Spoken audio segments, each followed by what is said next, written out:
मिसळ असं जरी नाव कोणी काढलं तर आपल्या तोंडाला बघा चळचळ असं पाणी सुटतं, डोळ्यापुढे दिसतो तो तरेबाज झणझणीत असा रस्सा। आज आपण कोल्हापूर पद्धतीने झणझणीत तरेबाज अशी मिसळ बनवणार आहे। मिसळसाठी वाटण कसं काढायचं आहे हे देखील आपण या रेसिपीमध्ये सांगितलेलं आहे। पाव भाजण्यासाठी आपण जो मसाला बनवलेला आहे ना तो देखील आपण कसा बनवायचा आहे हे देखील सांगितलेलं आहे, त्यामुळे रेसिपी तुम्ही शेवटपर्यंत नक्की बघा। नमस्कार, मी सपनास इंडियन फूड्स कुकिंग रेसिपीमध्ये मी तुम्हा सर्वांचे स्वागत करत आहे। झणझणीत अशी आज आपण कोल्हापूर पद्धतीने मिसळ तयार करत आहे आणि त्यासाठी आपण इकडे गॅसवरती कढई ठेवली। कढईमध्ये आपण पाणी घालून घेतलं। पाणी घातल्यानंतर त्याच्यामध्ये धुतलेली मटकीही घालून घेतली। मटकीला छान असा खड्या मसाल्याचा फ्लेवर येण्यासाठी आपल्याला त्याच्यामध्ये खडे मसाले घालायचे आहेत। लवंग, मिरी, दालचिनीचे तुकडे, तमालपत्र आणि थोडीशी हळद घालायची छान असा कलर येण्यासाठी आणि चवीनुसार आपल्याला मीठ घालायचं आहे। मीठ घातलं की मटकीला छान अशी चवही येते, म्हणून आपण मीठ घालून चमच्याने एकदा मिक्स करून घ्यायची मटकी आणि गॅसची फ्लेम लो ठेवून आपल्याला ना मिसळसाठी मटकी थोडीशी पहिल्यांदा शिजवून घ्यायची आहे। मिसळसाठी आता आपल्याला वाटण तयार करायचं आहे। वाटणामध्ये इथं आपण ना वाटण तयार करण्यासाठी इथं 2 मिडियम साईजचे कांदे घेतलेले आहेत।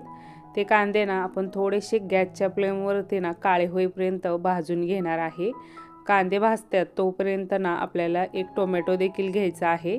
टोमॅटो देखील आपण बघा असा भाजूनच घेणार आहे। थोडासा असा काळा होईपर्यंत आपल्याला टोमॅटो देखील भाजायचा आहे।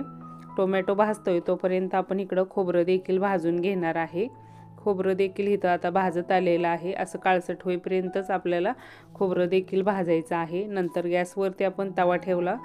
तव्यामध्ये आता आपण इकडं ना 1 चमचा बडीशेप, थोडेसे तीळ, खसखस आणि जिरं हे लो फ्लेमवरती ना भाजून घेणार आहे। जास्तही आपल्याला फुल फ्लेमवरती नाही भाजायचं, नाहीतर काय होतं जिऱ्याचा आणि बडीशेपचा वास जातो, त्याच्यामुळे आपण लो फ्लेमवरती भाजून घेणार आहे। त्याच्यामध्ये थोडंसं धन आणि दालचिनीचे तुकडे देखील आपल्याला भाजून घ्यायचे आहेत। दालचिनीच्या तुकड्यामुळे काय होतं छान असा ना मिसळच्या रश्श्याला फ्लेवर बसतो, त्याच्यामुळे आपण दालचिनीचे तुकडे घेतलेले आहेत। आता ह्याच्यामधलं आपल्याला काय करायचं आहे, जे ओलं वाटण आहे ना ते पहिल्यांदा बारीक करून घ्यायचं आहे। त्याच्यामध्ये कांदा आणि टोमॅटो जे आहे ना ते आता आपण ना मिक्सरच्या भांड्यामध्ये इथं भरून घेतलेलं आहे। भांड्याचं झाकण लावून आता हे मिक्सरवरती एकदम आपण त्याची बारीक अशी पेस्ट तयार करून घेणार आहे, जी आपण इथं तयार करून घेतली। इकडं आपण ओलं वाटण काढून घेतलं। आता जे सुकं वाटण आहे ना ते देखील आपण त्याच्यामध्ये थोडंसं पाणी घालून बारीक करून घेणार आहे। लो फ्लेमवरती इकडं आपण 15 मिनिट एवढी ना मटकी पण शिजवून घेतलेली आहे। कढईवरचं आपण झाकण काढलं। आता आपल्याला काय करायचं आहे, जी मटकी आहे ना ती चेक करायची आहे। त्यासाठी आपण चमच्यावरती इथं मटकी घेतलेली आहे। आता इथं चेक केलेली आहे तर मटकी एकदम छान अशी शिजलेली आहे। त्याच्यातलीच थोडीशी मटकी ना आपण इथं वाटीमध्ये काढून ठेवणार आहे। थोडीशी वाटीमध्ये काढून ठेवायची, नंतर मग आपल्याला ना ती रश्श्यावरती टाकता येते ना, म्हणून मी इथं थोडीशी वाटीमध्ये काढून ठेवली। त्याच कढईमध्ये आता आपल्याला ना तेल घालून घ्यायचं आहे। तेल घातल्यानंतर तेल थोडंसं गरम होऊ द्यायचं आणि नंतर मग त्याच्यामध्ये आपल्याला तमालपत्र 2 टाकून घ्यायचे आहेत। तमालपत्रामुळे काय होतं छान असा वास बसतो रश्श्याला, त्याच्यामुळे आपण तमालपत्र, थोडासा हिंग घालून घेतलेला आहे आणि थोडीशी आपल्याला हळद घालायची आहे। आणि जे ओलं वाटण आपण करून घेतलं होतं ना ते ओलं वाटण आता आपण तेलामध्ये घालून घेतलेलं आहे। तेलामध्ये ओलं वाटण आता आपल्याला चांगलं चमच्याने मिक्स करून घ्यायचं आहे आणि आपल्याला ते ओलं वाटण ना छान असं भाजून घ्यायचं आहे। चवीनुसार आता आपल्याला ना त्याच्यामध्ये मीठही घालायचं आहे। थोडंसं आपण मटकीलाही मीठ घातलेलं आहे, त्याच्यामुळे मी इथं अर्धा चमचा एवढंच मीठ घालून घेणार आहे आणि नंतर मग आपण थोडासा ना कढीपत्ताही घालून घेणार आहे। कढीपत्ता घातल्यानंतर आपल्याला जे ओलं वाटण आहे ना ते चांगलं तेल सुटेपर्यंत भाजून घ्यायचं आहे। वल्या वाटणाला तेल सुटल्यानंतर मग आपण ना घरचा मसाला इथं 1 चमचा एवढा घालून घेणार आहे। जर तुम्हाला घरचा मसाला ऑर्डर करायचा असेल तर तुम्ही माझ्याकडे हा मसाला देखील ऑर्डर करू शकता। मी खाली नंबर देणार आहे, तिथे जाऊन तुम्हाला ऑर्डर देखील करता येणार आहे।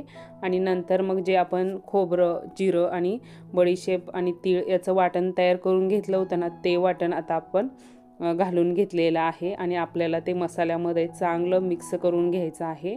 मसाल्यामध्ये मिक्स करून घेतल्यानंतर चमच्याने सतत मिक्स करत राहायचं आहे आणि वाटण आपल्याला तेलामध्ये चांगलं हे शिजवून घ्यायचं आहे। त्याच्यामध्ये आपण थोडंसं ना गरम पाणी घालून घेणार आहे, म्हणजे वाटणाला छान असं तेल सुटतं. म्हणून आपण काय केलेलं आहे, थोडंसं गरम पाणी घालून झाकण ठेवून 3 मिनिटानंतर इथं आपण झाकण उघडलेलं आहे. वाटणाला देखील तेल सुटलेलं आहे. चमच्याने वाटण आपण मिक्स करून घेणार आहे. चमच्याने थोडंसं मिक्स करून घ्यायचं आणि आपल्याला हे थोडंसं आणि तेल सुटेपर्यंत ना वाटण चांगलं भाजून घ्यायचं आहे. वाटण चांगलं भाजून घेतलं ना, जे आपले मिसळचा रस्सा असतो ना, तो चवीला छान लागतो. त्यामुळे इथं आपण वाटण चांगलं तेल सुटेपर्यंत भाजून घेतलं आणि नंतर मग त्याच्यामध्ये आपण थोडीशी कोथिंबीर घालून घेतली. कोथिंबीर घालून घेतल्यानंतर कोथिंबीर चांगली वाटणामध्ये मिक्स करून घेतली. जी आपण मटकी शिजवून घेतलेली आहे ना, ती मटकी आता आपण वाटणामध्ये घालून घेणार आहे. वाटणामध्ये घातल्यानंतर आता आपल्याला मटकी ना वाटणामध्ये मिक्स करून घ्यायची आहे. वाटणामध्ये मिक्स करून घ्यायची आणि आता आपल्याला रश्श्यासाठी जे पाणी घ्यायचं आहे ना, ते गरम करूनच घ्यायचं आहे. तरच आपला जो रस्सा आहे ना, तो चवीलाही छान लागतो आणि तरीही छान येते मिसळच्या रश्श्याला. त्याच्यामुळे आपण इथं गरम पाणी 1 लिटर एवढं घालून घेतलेलं आहे. आणि तिखट बॅलन्स होण्यासाठी आपल्याला ना त्याच्यामध्ये 1 गुळाचा खडाही टाकून घ्यायचा आहे. रस्सा आता आपण उकळण्यासाठी ठेवणार आहे. तोपर्यंत इकडं ना आपल्याला पाव भाजून घ्यायचे आहेत. जर तुम्हाला मिसळ संग पाव भाजून आवडत असेल तर तुम्हाला हा मसाला तयार करायचा आहे. इथं आपण धना पावडर घेतलेली आहे, लाल तिखट थोडंसं घेतलेलं आहे, चवीनुसार आपण मीठही घेतलेलं आहे.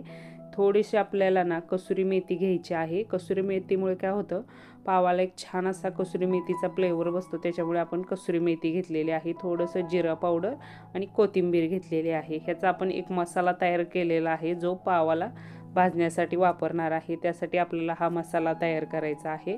तोपर्यंत आपली इकडं बघा मिसळ देखील छान अशी उकळलेली आहे आणि आपण आता लो फ्लेमवरती ना ही मिसळचा जो रस्सा आहे ना, तो शिजवून घेणार आहे. आणि आपण इकडं आता गॅसवरती ना एक तवा देखील ठेवलेला आहे पाव भाजण्यासाठी. तव्यामध्ये आता आपण ना अर्धा चमचा एवढं तूप घालून घेणार आहे. तुपामध्ये आपण मसाला घालून घेणार आहे आणि पाव भाजून घेणार आहे. जर तुम्हाला तुपामध्ये आवडत नसेल ना, तर तुम्ही बटरमध्ये देखील भाजून घेऊ शकता किंवा तेलामध्ये पण भाजू शकता. आणि नंतर मसाला थोडासा भाजल्यानंतर मग आपण त्याच्यामध्ये पाव घालून घेतलेले आहे. आता मसाल्यामध्ये चांगले आपल्याला पाव ना तव्यामध्ये भाजून घ्यायचे आहेत. असे थोडेसे फिरवून भाजून घ्यायचे.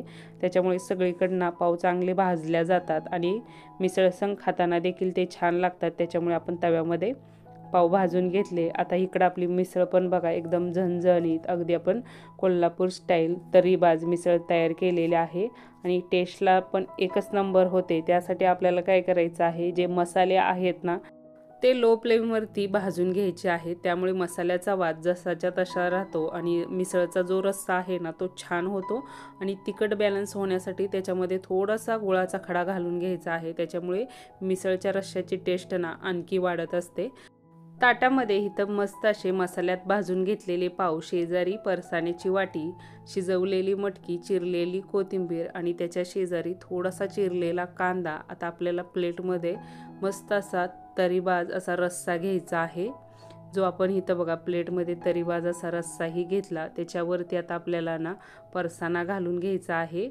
थोडीशी पहिल्यांदा आपण मटकी घालून घेणार आहे आणि नंतर मग आपण फरसाणा घालून घेतला आणि मग आपल्याला थोडासा कांदा कोथिंबीर घालून मिसळवरती ताव मारायचा आहे आणि व्हिडिओला नक्की एक लाईक करायची आहे. हा व्हिडिओ तुम्हाला तुमच्या मित्रपरिवारासोबत सर्वांना शेअर करायचा आहे. चॅनलला सबस्क्राईब करायचं आहे. कमेंट करायला देखील विसरू नका. पुन्हा भेटूया आपण अशाच एक नवीन आणि छानशा रेसिपीमध्ये. धन्यवाद.